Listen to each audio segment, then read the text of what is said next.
학생들이요. 학생들이 책을 읽지 않는 이유는 뭐 간단하게 보면 너무 재밌는 게 많죠. 뭐 즉각적으로 소비할 수 있는 뭐 유튜브나 뭐 넷플릭스나 인스타나 뭐 틱톡이나 이런 게 많은 것도 문제가 되겠지만 좀 더 이제 그건 우리가 이제 통제할 수 있는 게 아니니까 간단하게 얘기하면 제 생각에는 일단 학생들한테 스마트한 게 그렇게 쿨한 게 아닌 게 문제인 것 같아요. 그 셜록이라는 영국 드라마에서 그런 얘기를 하거든요. 그 Smart is a new sexy라고. 그래서 똑똑한 게 이젠 더 새로운 섹시한 거다. 이런 얘기가 나오는데 일단 그게 아닌 거. 즉 똑똑한 것에 대한 뭐 이런 아이들이 동경하는 멋있다라고 생각하는 게 굉장히 좀 적어진 것이 큰 것 같아요. 예를 들어서 많은 학생들이 뭐 굉장히 뭐 돈이 많아가지고 뭐 소비하는 것에는 굉장히 동경을 하고 나도 돈 많이 벌어서 갖고 싶은 거 다 갖고 싶다 이런 생각을 많이 하거든요. 근데 정말로 똑똑한 것을 막 재밌게 얘기하고 하는 것에 대해서는 보통 이렇게 동경을 하는 것 같지가 않아요. 일단 그게 근본적으로는 가장 큰 문제인 것 같아요. 학생들은. 일단은 제가 보기에는 롤모델의 부재예요. 가장 큰 문제는. 롤모델의 부재라는 것은 뭐냐면 내 주변에 책 읽는 사람이 아무도 없는 거예요.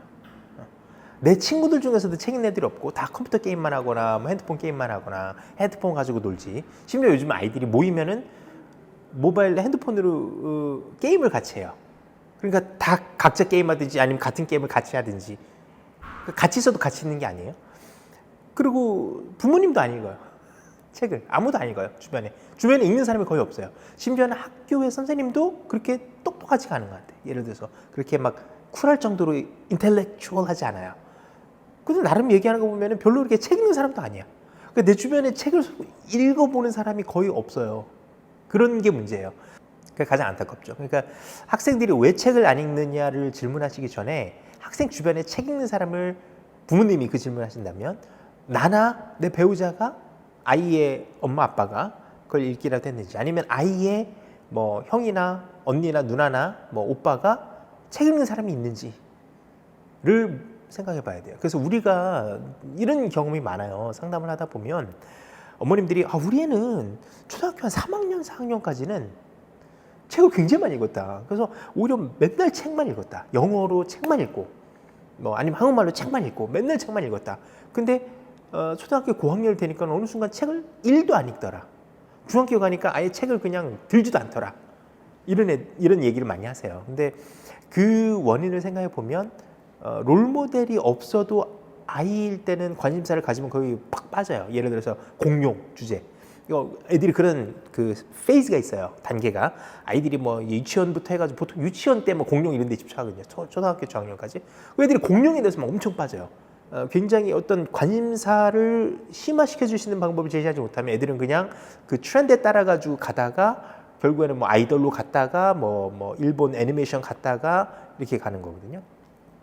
그래서 그거를 해주지 못한 거. 그리고 그거를 어떻게 하면 롤모델을 제시해 줄 거냐, 방법을 제시해 줄 거냐. 거기에서 굉장히 중요한 게 뭐냐면 근데 그 동기부여가 아이들이 왜 초등학교 3학년, 4학년까지 예를 들어서 책을 많이 읽다가 5학년, 6학년 때부터 갑자기 마법처럼 책을 안 읽느냐. 이거를 한번 생각해 볼 필요가 있는데 제가 보기에는 그 이유는 부모님들, 보통 어머님들이 이제 주로 하시니까 어머님들께서 그 책을 읽을 이유를 다 없애버리시는 거예요. 무슨 얘기냐면 아이들이 스스로 책을 읽는 거는 본인이 내적인 동기부여가 있어서 그래요.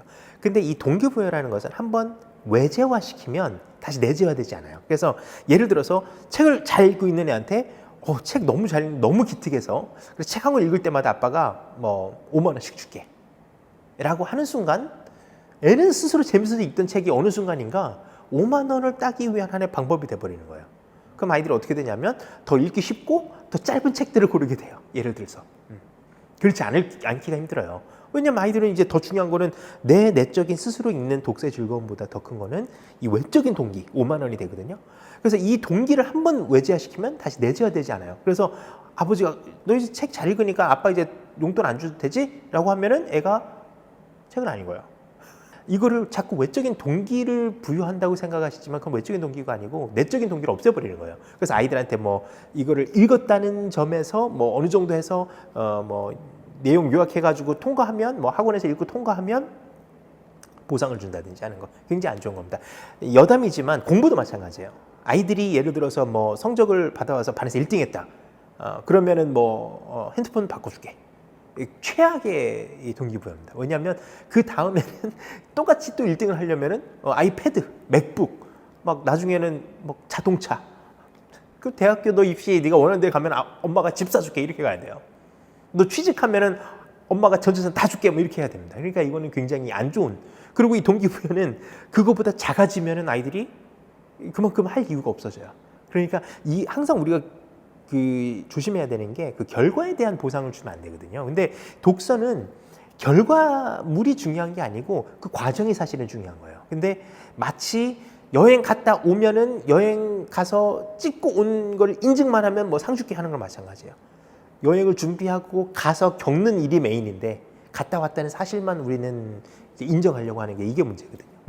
그런 점들을 생각해 보면 우리가 책을 왜 안 읽느냐가 아니고 아이들의 입장에서는 책을 왜 읽어야 되느냐. 왜냐하면 더 즉흥적이고 바로바로 소비할 수 있는 더 손쉬운 그런 방법이 있는데 왜 책을 읽어야 되느냐를 생각해야 되는 거예요. 마치 조금 비유를 하자면 내 건강해지기 위해서 다이어트를 해야 되는데 그 지방흡입하든지 뭐 위고비 같은 뭐 주사 맞든지 뭐 알약을 먹든지 뭐 이런 식으로 해가지고 살 뭐 30kg 빠질 수 있는데 내가 그냥 폭식하고 다이어트하지 라고 해서 그걸 할 사람은 없을 거예요. 근데 우리는 책에 대해서는 그렇게 생각하는 거예요. 아니 그거 뭐 위키피디아 찾아보든지 뭐 챗GPT한테 물어보면 요약 다 해주고 심지어 라이팅까지 다 해주는데 뭐하러 공부해라는 생각을 할 수 있잖아요.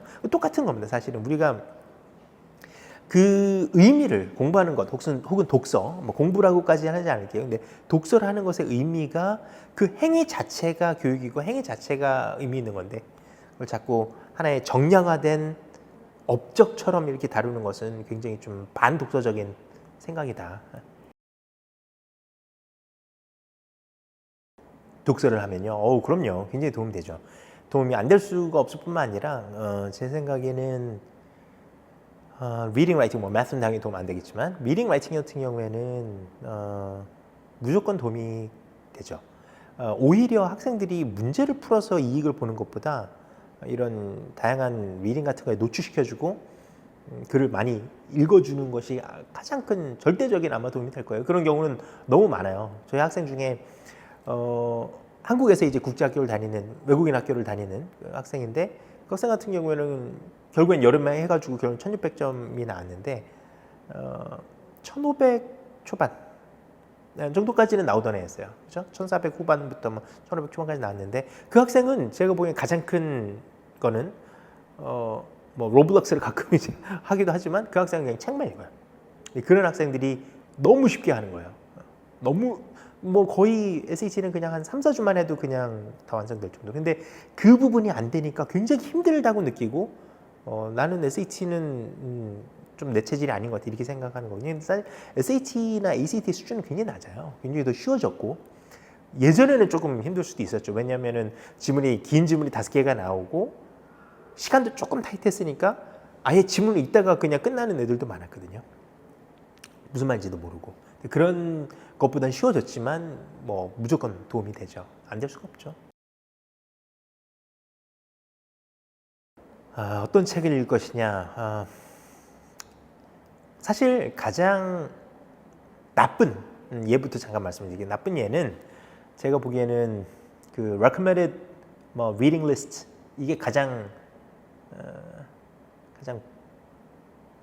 불안한 어떻게 보면 아마 믿기 힘드시겠지만 가장 안 좋은 리딩 리스트가 저는 최악이 저는 college board 뭐 그 리딩 리스트예요. 최악이라고 봐요. 여러 가지 이유가 있지만 첫 번째로는 그 예를 들어서 한국 문학을 다 알고 싶다. 한국에 대한 뭐 문학 비문학을 한다라고 한다면 아마도 사람들은 분명히 뭐 홍길동전, 구운몽부터 시작을 안 할 수가 없을 거예요. 그죠? 장하옥년부터 언급은 될 거예요. 한두 권은 넣을 거란 말이에요. 근데 그 college board reading list는 어떻게 보면 미국인들의 교양적인 어떤 리딩을 위해 가지고 추천해 주는 거잖아요. 그러니까 미국 사람들 대상으로 하는 건데 그런 의미에서 보면은 한국 사람들이 고등학교 때 뭐 고전 읽잖아요. 고등학교 국어 시간에 하잖아요. 그거랑 똑같은 개념이에요. 근데 그거를 우리가 뭐 베이오프 같은 거 예를 들어 가지고 아니면은 처서의 뭐 이런 문학 같은 거를 읽는 것이 과연 대부분의 학생들한테 그렇게 의미가 있을 것이냐? 저는 없다고 봐요. 심지어는 미국 학생도 별로 그렇게 도움이 된다고 저는 생각하지 않아요. 그리고 저는 영문학을 전공했지만 개인적으로 별로 그렇게 좋아하지 않는 게 고등학생들이 셰익스피어에 집착하는 겁니다. 근데 그거는 어떻게 보면은 선생님들도 고등학교 선생님들도 안 하면 이상하게 여길까봐 하는 것 같아요. 왜냐하면 많은 선생님들이 저는 솔직히 그 셰익스피어 작품들을 대부분 대학교 가서 읽었어요. 고등학교 때 읽은 것도 있지만 그건 굉장히 아주 얕았고 왜냐하면 항상 이 문학으로 들어가면 이제 깊이 이제 제가 들었던 영문학 수업 중에 그 셰익스피어의 그 마이너 플레이즈에 대한 아주 4대 뭐 비극 뭐 이런 거 말고 좀 덜 알려진 이런 것들을 했는데 그게 한 학기 들었거든요. 그 짧은 플레이들 읽는 거에 한 학기 호수 모자라요. 근데 우리가 고등학생들이 그거에 자꾸 당연히 읽어야 된다. 그러니까 아이들은 재미가 없는 거예요. 왜냐하면 내가 영어로 읽기도 힘들 뿐만 아닌데 영어로 읽어도 영어로 이렇게 읽을 수 있어도 이 뜻을 이해도 이게 무슨 뜻인지 모르는 거예요. 매우 문학적이고 매우 함의적이고 굉장히 막 그 심볼 같은 것도 많고 메타포도 많고 하기 때문에 이거를 정말 읽기 힘들어요. 그래서 많은 고등학생들이 실수하는 것이 뭐냐면 재미없는 책들을 읽어요. 근데 재미없는 책들이 대부분 고전이기 때문에 그런 리딩 리스트에 많이 들어가 있어요. 그래서 그거는 정말로 저는 안 좋다고 보고 두 번째로는 그 오래된 책들 그 다음에 어떤 고전적인 거 이런 거는 저는 그렇게 솔직히 아이들이 관심을 유발하기 쉽지 않아요. 아이들이 무슨 단테의 Paradise Lost 같은 Inferno 뭐 이런 거 단테 인퍼노 같은 거를 읽고 나서 와 문학 너무 좋아라고 얘기하는 거의 없어요. 저는 그거는 한 99% 확신합니다. 단테도 저는 대학교 가서 제대로 읽었고 근데 그래서 제가 조언해주고 싶은 것은 결국에는 리딩 리스트를 믿지 말라. 물론 리딩 리스트가 없을 수는 없죠. 뭔가를 읽으려면 그게 리스트가 되니까. 그렇지만 어떤 좋은 책들의 리스트를 맹신하는 것만큼 바보가 없어요. 그거는 마치 그냥 어떤 연예인이 다이어트 이거 먹고 살 뺐다라고 하고 나도 똑같이 하는 거랑 그럼 똑같은 결과가 나올 거라 생각하는 거 똑같은 거예요. 그래서 리딩은 매우 개인적인 경험이기 때문에 약간 종교적으로 정해진 게 없잖아요. 나의 개인적인 체험이잖아요. 그 마찬가지로 내가 골라야 돼요. 그게 제일 중요하고 약간 팁을 드리자면 최근에 한 4, 50년 정말 넓게 봐도 4, 50년 정도 안에 최근에 쓰여진 책들을 읽어라 라고 저는 추천해 주고 싶고요. 그 다음에 뭐 굳이 얘기하자면 SAT나 ACT에 더 도움이 되려면 주류 백인 남성 작가에서 좀 벗어나서 읽는 것도 매우 좋다. 솔직히 재밌는 거는 그쪽이 아니거든요. 사실 비교 문학이나 아니면은 제3세계 문학 이런 거 굉장히 재밌거든요. 번역 잘 된 거면 그런 거 굉장히 좋죠. 그런 거 좋을 것 같아요. 그래서 일단은 리딩 리스트를 맹신하지 마라. 오래된 책들에 자꾸 집착하지 마라. 그리고 고전에 자꾸 집착하지 마라. 오히려 흥미를 반감시킬 수 있다. 그다음에 내가 고르는 게 좋다. 스스로. 이 정도는 제가 추천을 하고 싶어요. 저희도 이제 그런 고민들이 있기 때문에 이제 리딩하는 이런 프로그램들이 전에도 있었고 다시 이제 보완하고 더 살려가지고 더 이제 접근성 있게 해가지고 저희가 프로그램을 여러 개를 시작을 하거든요. 그래서 그거에 대한 설명회도 이제 아마 이 영상이 나가고 2주 정도 있으면 할 거예요. 아마 이게 2주 이상 됐다. 그럼 그 설명회는 이미 있었을 겁니다. 그 영상을 뭐 또 올리실 거죠? 또 올리지 않을까요? 그 하는 거? 뭐 그것도 하고 할 테니까 다만 이제 약간 팁을 드리자면 프리뷰를 드리자면 정말 바쁠 때에도 학기 중에도 저는 책을 읽는 것이 후순위가 되면 사실 안 된다고 봐요. 다만 책을 한 권을 일주일에 읽는 거는 조금 과할 수 있으니까 예를 들어서 뭐 조금씩 읽을 수 있겠죠. 뭐 솔직히 일주일에 3, 40페이지를 못 읽는다는 그거는 솔직히 변명은 안 돼요. 왜냐하면 일주일 동안은 분명히 유튜브나 넷플릭스 하루에도 한두 시간씩 할 거예요. 그거 안 하는 아이들은 없을 거예요. 아니 뭐 게임을 한다 이런 애들 분명히 있어요. 뭐 친구랑 카톡으로 한 시간 하는 애들도 있을 테니까. 그러니까 이거는 우선순위의 문제이기 때문에 독서는 해야 된다. 책은 뭐 무엇인가를 읽긴 해야 된다. 다만 우리가 그것에 대해서 책으로는 너무 좀 헤비할 수 있으니까 처음에는 조금 도입 시기를 두고 약간 짧은 그런 좋은 에세이나 아티클 같은 걸로 저희가 프로그램을 짜놨으니까 그런 걸로 시작하는 것도 나쁘지 않을 것 같아요. 뭐 아이디어가 없으시면은 저희한테 연락을 주시면 또 할 수 있고 그 설명에 대한 막 구체적으로 말씀드리지 않을까요?